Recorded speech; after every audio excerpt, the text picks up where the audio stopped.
Ika di Kota Bogor, merajut ukhuwah, menyemai dakwah di bumi Nusantara.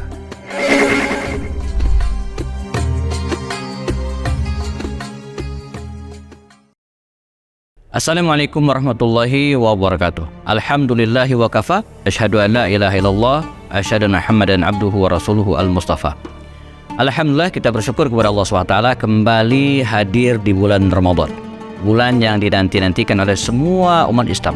Bahkan para ulama dulu berdoa 6 bulan sebelum Ramadan agar Allah menyampaikan usia kita ke bulan Ramadan. Para pemirsa IKD dimanapun berada, ada sebuah ungkapan yang harus kita luruskan. Bahkan ironisnya banyak yang menganggap ini hadis, padahal tidak, ya. Naumus shaim ibadah, tidurnya orang yang berpuasa itu ibadah. Lalu akibatnya apa? Banyak di antara kita yang selepas sholat subuh misalnya tilawah sebentar, kemudian tidur sepanjang hari, nanti habis zuhur tidur lagi. Bahkan tidak sedikit yang habis asar tidur lagi, dengan alasan bahwa tidurnya orang berpuasa itu adalah ibadah. Nah, tentu saja kalimat ini harus diluruskan, sebab jika tidak, maka umat Islam yang berpuasa khususnya menjadi umat yang tidak produktif, karena sepanjang hari dia akan tidur terus. Betul bahwa orang yang berpuasa memang punya keutamaan, bahkan mungkin pun tidurnya adalah ibadah. Tetapi jika sepanjang hari dia tidur terus, maka produktivitasnya akan berkurang. Kalau kita lihat sejarah Rasulullah SAW, sesungguhnya mereka menganggap Ramadan ini adalah bulan yang biasa. Kita lihat dua peristiwa besar, misalnya Perang Badar dan Fathu Makkah.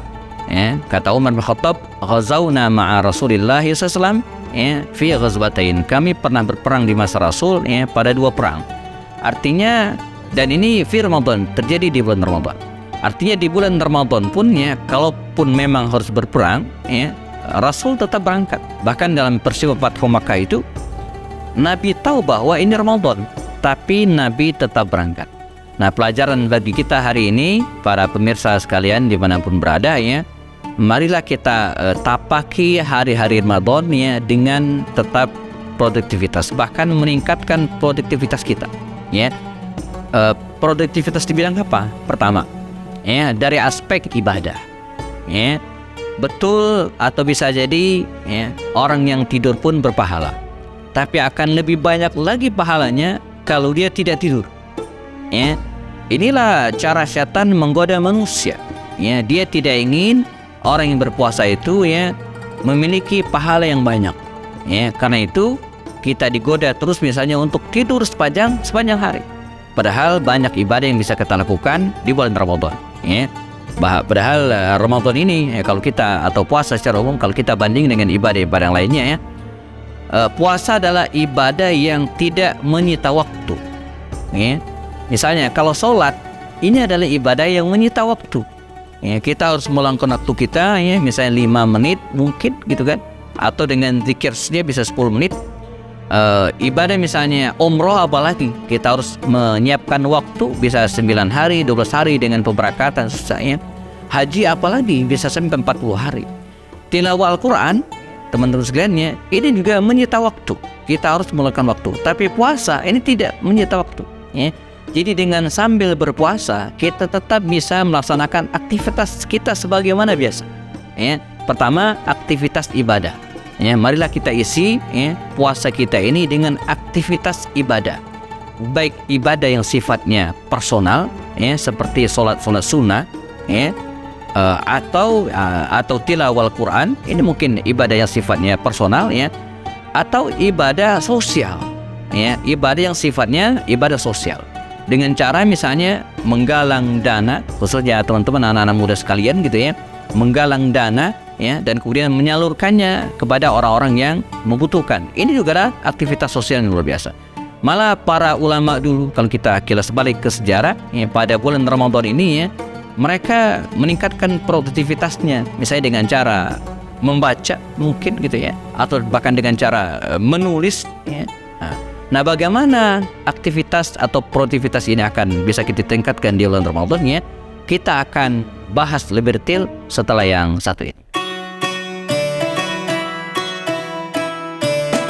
Assalamualaikum warahmatullahi wabarakatuh. Insya Allah Ika di Kota Bogor siap menemani hari-hari Anda dengan video-video inspiratif, tausiah dan penuh hikmah setiap hari menjelang berbuka puasa.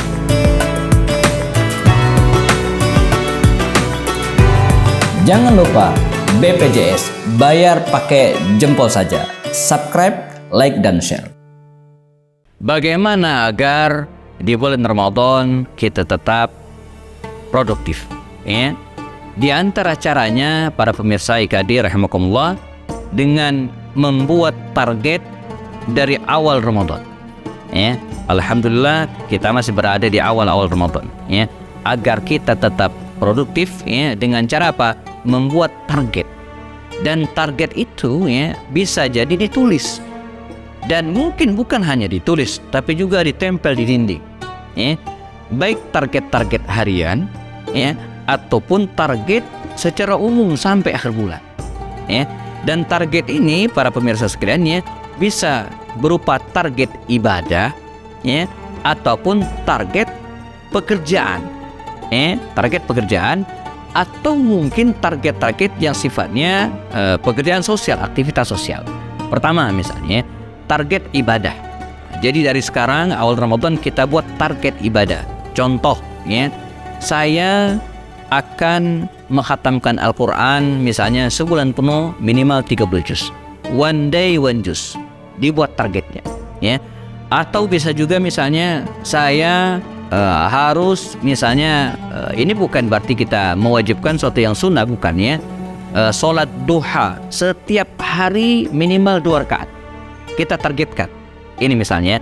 Atau mungkin misalnya setiap pagi dan sore kita membaca Al-Ma'surat. Nah, ini sifatnya target-target ibadah yang bisa kita lakukan secara pribadi, ya. Nah, termasuk juga target-target yang di luar ibadah mahdhah tadi disebutkan, misalnya target-target membaca buku, ya, agar kita tetap produktif, ya.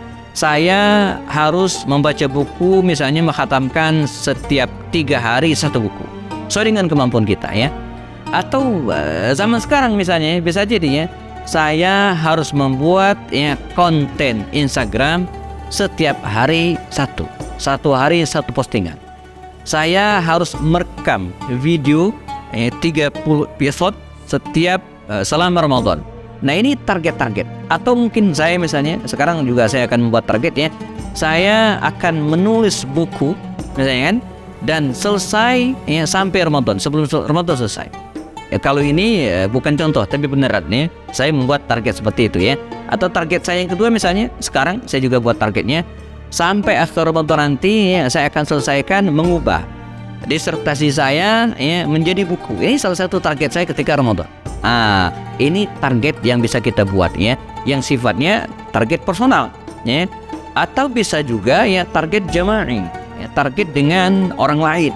Bisa kita buat juga, ya. Misalnya kita membuat sebuah komunitas, ya, atau kajian-kajian rutin, ya, di rumah kita misalnya seminggu sekali kita ketemuan, ada kajian-kajian rutin yang kita bikin. Dan apalagi teman-teman yang tergabung dalam komunitas dakwah misalnya bisa membuat kajian-kajian rutin di bulan Ramadan ini. Atau seperti sebutkan di awal tadi, ya, menggalang dana, membuat misalnya penggalangan dana untuk iftar jama'i. Jadi teman sekalian banyak sekali gitu kan hal-hal yang bisa kita lakukan, ya, ketika kita berada di bulan Ramadan ini, ya. Nah, sekali lagi, ya, seperti orang yang naik orang yang main sepak bola gitu, kira-kira main futsal teman sekalian, ya. Mengapa mereka yang main futsal atau main sepak bola itu begitu semangat sampai lari keringatan? Karena mereka ada target, ya, ada gol, ada gawang yang sedang dituju, ya.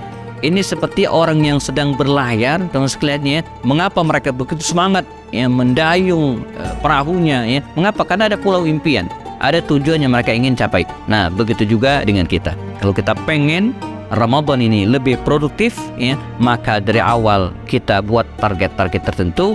Dan ingat, target tersebut bukan hanya di atas kepala, di dalam kepala, tapi juga tertulis di atas kertas, ya, ditempel di dinding kita, bila perlu difoto di handphone kita, dan kapanpun bisa kita lihat. Dan jangan lupa dievaluasi terus-menerus, dan ini akan membuat kita terus bergerak produktif, baik produktif dalam hal ibadah ataupun produktif dalam berkarya. Semoga Allah Subhanahu wa taala memberikan kemudahan kepada kita agar menjadi insan yang nafi'un linnas selama bulan Ramadan ini, baik untuk diri kita sendiri maupun kepada orang lain. Saya Happy Andi Bastoni, bertemu lagi dalam seri berikutnya insyaallah. Assalamualaikum warahmatullahi taala wabarakatuh.